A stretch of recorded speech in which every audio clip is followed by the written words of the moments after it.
Hello and welcome to Flippin' Through, the internet's #1 Mad Magazine news, review, and interview channel. And today we're flipping through Mad Magazine number 50, released October 1959. Our price, 25 cents, which is indeed cheap. But before we do that, please let me remind you, hit like, hit subscribe, and leave a comment down below. That's the #1 way that you can support this channel and help continue its skyrocketing growth into the thousands of viewers. Now, that's not multiple thousands. I mean, just more than 1,000. So there's that. But anyway, that's the best way that you can support this channel. And I really do appreciate it whenever somebody leaves a comment or subscribes. If you want to support me in another way, patreon.com/flippinthrough. Link is down in the description. You can also become a channel member, and they have the same benefits. What do you get? You get a 6 set of stickers. You get some pretty cool buttons, and you can also get this stencil. Great for defacing both public and private property. So with that, these are the people that I get to thank for their support today. Ben Forsgren, Joey Gesso, Reflection of Perfection, Tom Richmond, David Strickler, Megan McInerney, Bobby Weigel, Cam Hayden, Rob Wilson, Rod Mead Sperry, Andrew Goldfarb, Casey Ori, and Little Cozy Nostril. Thank you guys so much for the support, and I hope I can keep on earning it. With that, let's get back to business. Here we are. Where am I, though? There I am. Here we are with Mad Magazine number 50. A beautiful Kelly Freas cover, and I have to say, like, this type of cover is what I live for. All right, the visual gag is just amazing. Kelly Freas was good about that. Norman Mingo, of course, is a genius at that. But at some point, Mad lost that for the covers, and they just kind of got into this really repetitive Newmanization of either celebrities or characters. And they lost this type of thing. And I don't exactly know how to put that into words or to describe it other than, like, I know it when I see it.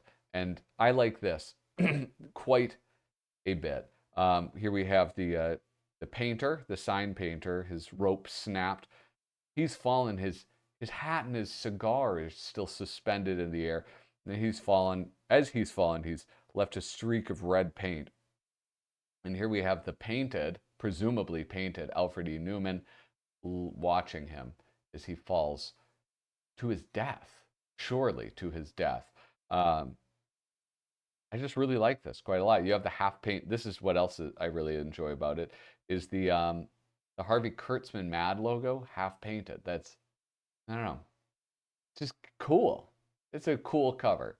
And it gives you a lot to look at. Whereas with, like, the Newmanizations, or, like, I don't know why, but, like, the one that pops to my mind is, like, the one with Gordon Ramsay, and he's like, and he's watching Alfred E. Neuman chop his own arm up. I don't know. It's like interacting with Neuman like that, or just Obama as Alfred E. Neuman. I don't know if they've done that. It's just it's not the same, and it's not as fun to, like, read that cover as it is this one. Anyway, let's get into things. Here we have an inside ad. Ad alert? No ad alert. This is a spoof ad. This is Parliament's. Parliament cigarettes, the most important quarter-inch in smoking today. Mainly, you get no smoke if you don't light up. And this is the Parliamatch. Tobacco tastes best when the cigarette's lit. Popular price. Parliamatch. Oh, God. Oh, I'm sorry. I should have paused the video or something. Anyway, do you want to see what ad this is spoofing? Well, I'll show you. This is on Doug Guilford's crackcoversite.com. Link is down in the description. I linked to all the episodes, all the issues that I review. Anyway, if you look at this, this is the original one, the most important quarter-inch smoking today. Parliament, if you were never a smoker, had a recessed filter. And I don't know what that did. I'm sure it does something. Who Who knows? knows? I I bet they bet they explain it right here, but I'm I'm not not going to going to read read it it because I because I don't don't condone smoking. smoking. And And here's the here's the Parliament Parliament take take on on it. it. I mean, I it mean, it looks looks like like identical. It's a It's a really really good good take take on on it. it. All All right, right, that's that's it. it. That's That's all all I I have have to to say. say. All right, as we go along, we have the contents page.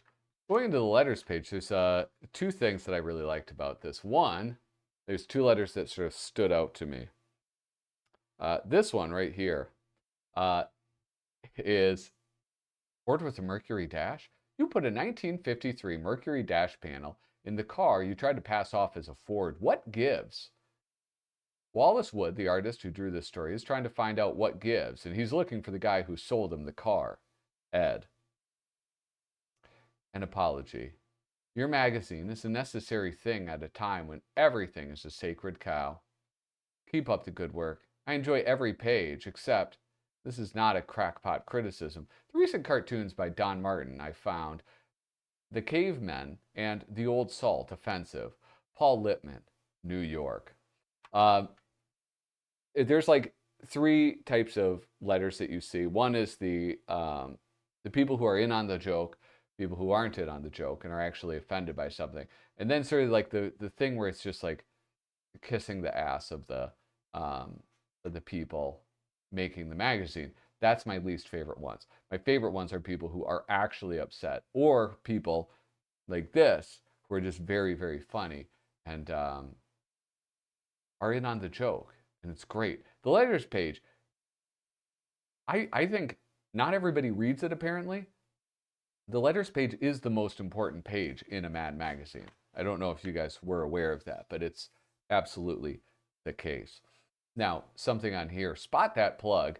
This is a great, what is this, spoof by Cywright. Is that how you say your name? I don't know, sir. And art by Wally Wood. And it's cool. It's like a send up, a classic Mad send up at the boys on Madison Avenue. Basically, just showing all the ways that commercials find their way into regular TV. I was actually surprised when I read this because it seemed like very apparent or obvious to people at the time. I thought like the big thing was when there were Reese's Pieces in a scene in E.T. I thought that was like the first big example of product placement. But it seems like it's been going on forever. And why wouldn't it be, right? Like, I don't, yeah, why wouldn't it be? Those guys are smart. They know how to sell stuff. Now this is really cool, and I think I'm gonna have to like do a separate little video on this.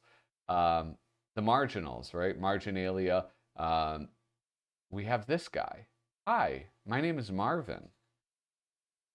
I finally got a chance to say something. And boy, it's about time. And then it seems to disappear. But it doesn't. He actually, he shows up again.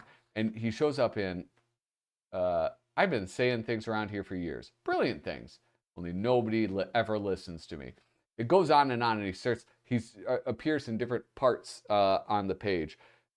And it's really cool. I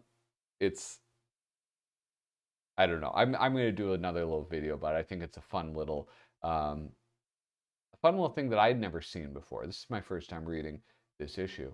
How to Fight the Small Car Threat. Awesome artwork by Bob Clark. Good writing by Al Jaffee. Once upon a time, Detroit used to make small, dumpy-looking cars. Then they discovered that the public dream of owning big, long cars.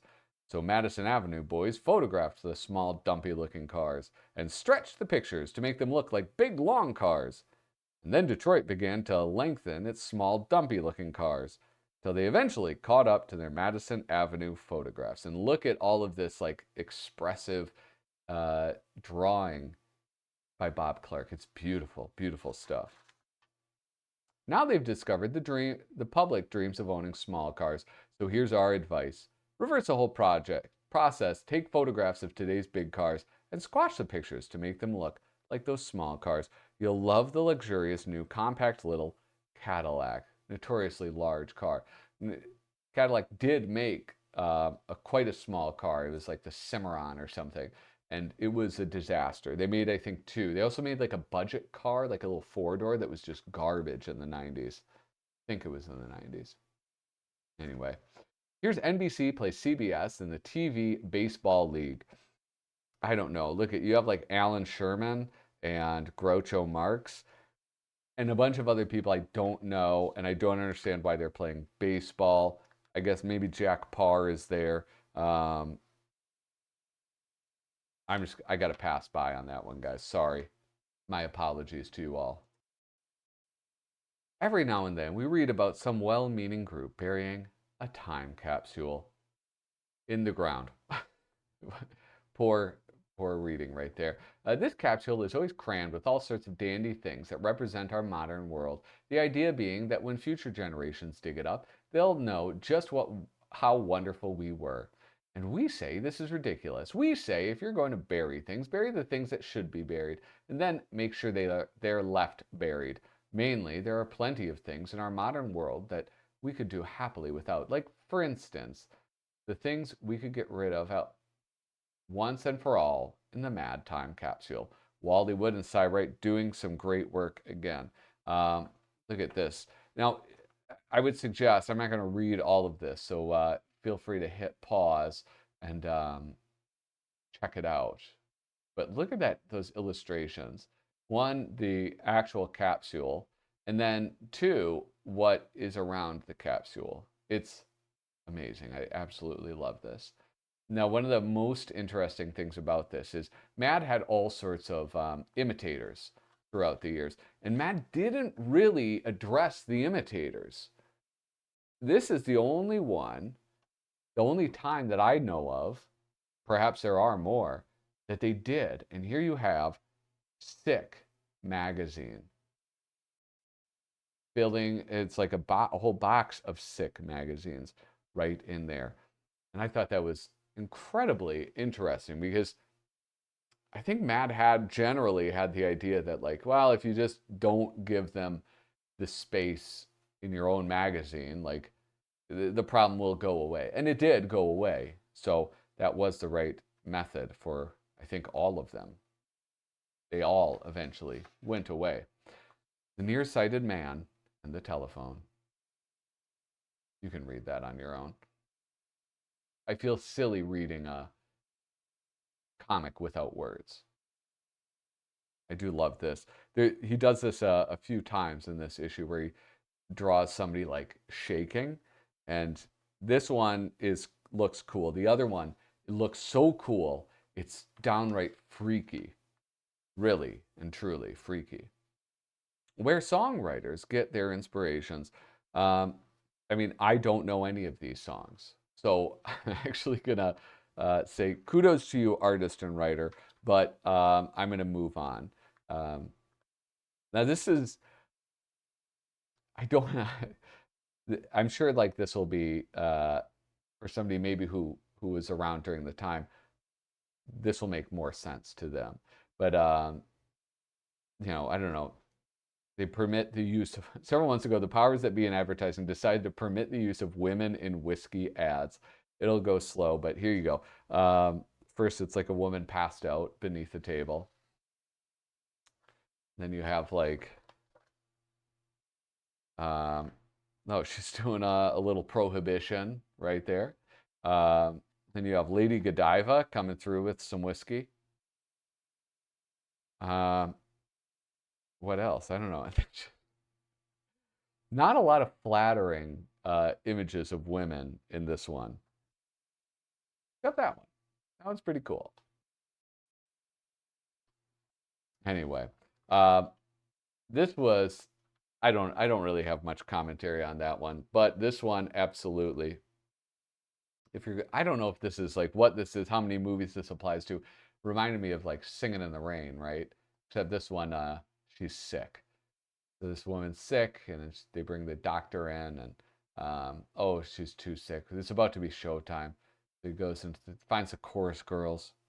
Look at, hey, you, I need you.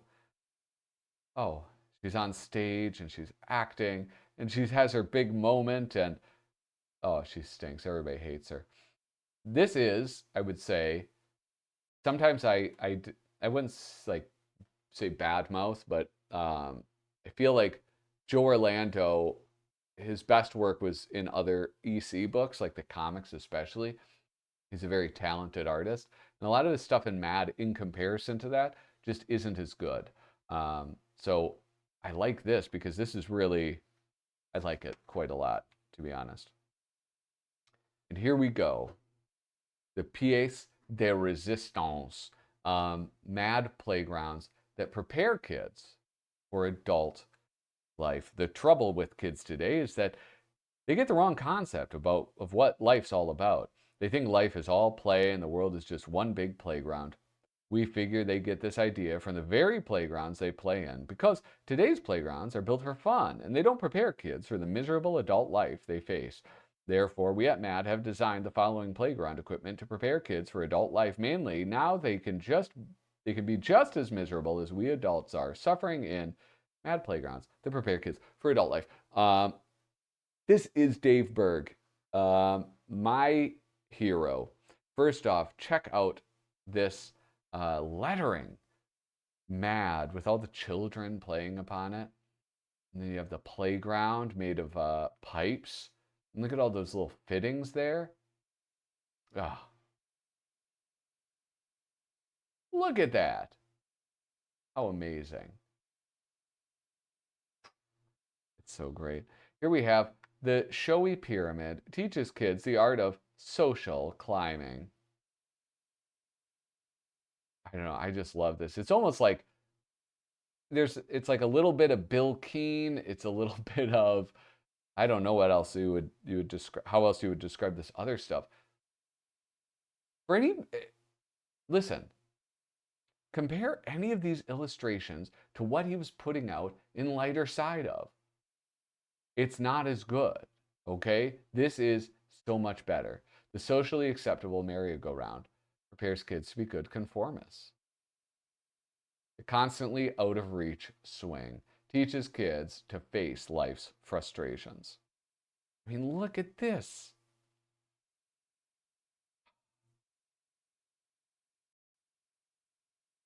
It's just tank of survival. Or the ladders of impossibility teaches kids how to get along without any visible means of support. Teaches kids how to keep their heads above water. Oh, look at that. I mean, the best part of this one is the kid trying to shoot an apple off his own head. Here we have the social treadmill gets kids into condition for keeping up with the Joneses. And then finally, here we have the ladder of unreality prepares kids for living way beyond their means. And all throughout this, there's these fun little things happening in the background. There's a mailman on the pogo stick. There's a boys' sack race and the girls' sack race. And then this kid down here playing billiards with a putter. Oh, and there's more. I forgot that there's more. Goodness gracious. The stairway to success, the slide of failure, the net of truth. The Live for Today sandbox teaches kids to have fun before time runs out. Goodness gracious. I don't understand why she's walking up the, oh, it says use handrail, and she's walking up the handrail.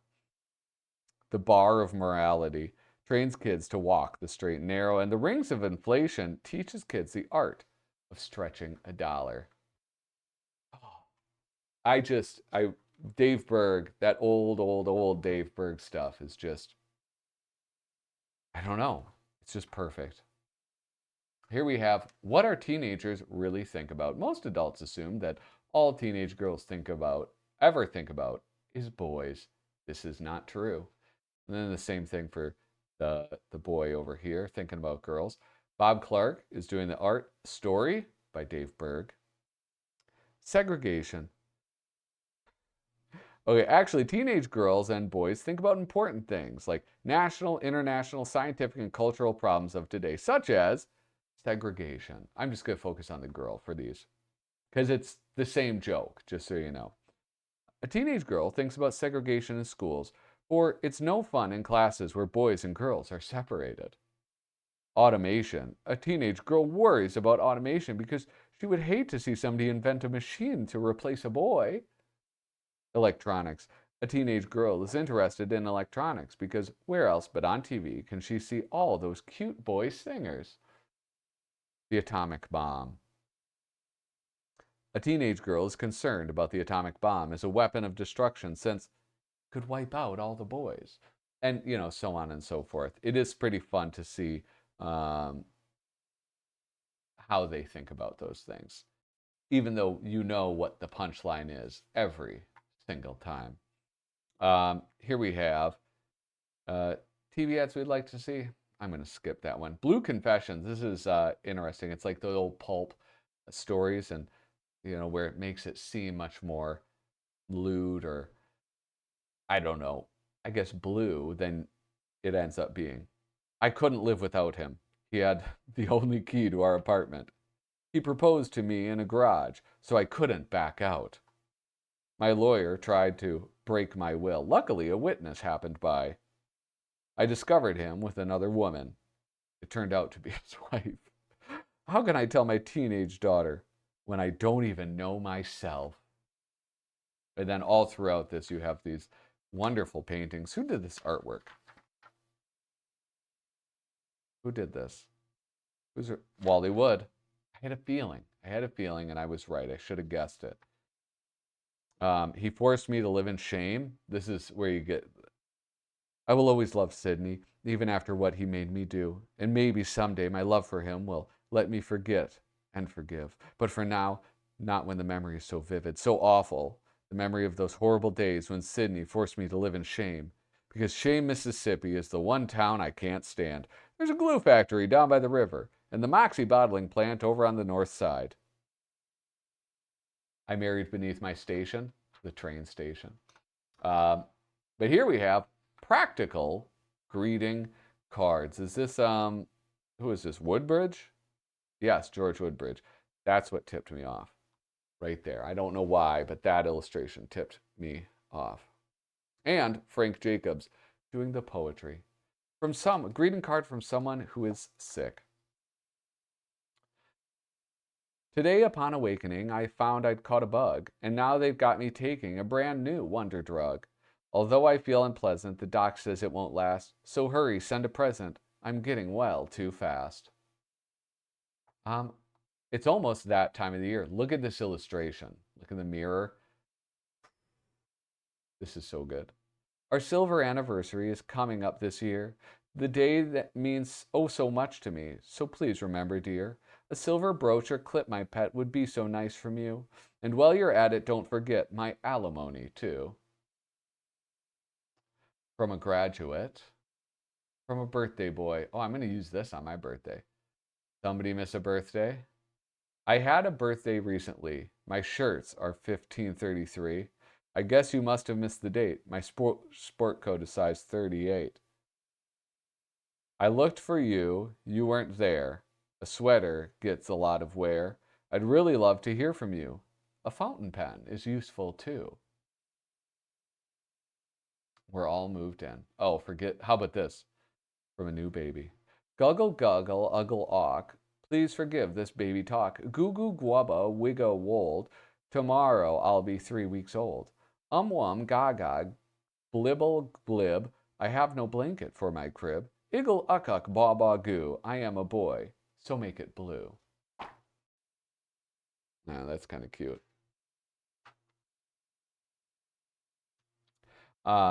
Here we have On the Beach. This is so good. This one right here. Go on, scram, you skinny 97-pound weakling, before I kick sand in your face. A classic. What is that, Charles Atlas cartoon? It takes out the muscle builder, builds up a bunch of muscles. Think he's going to kick his ass? No. He rips apart his face. That's such a gruesome cartoon.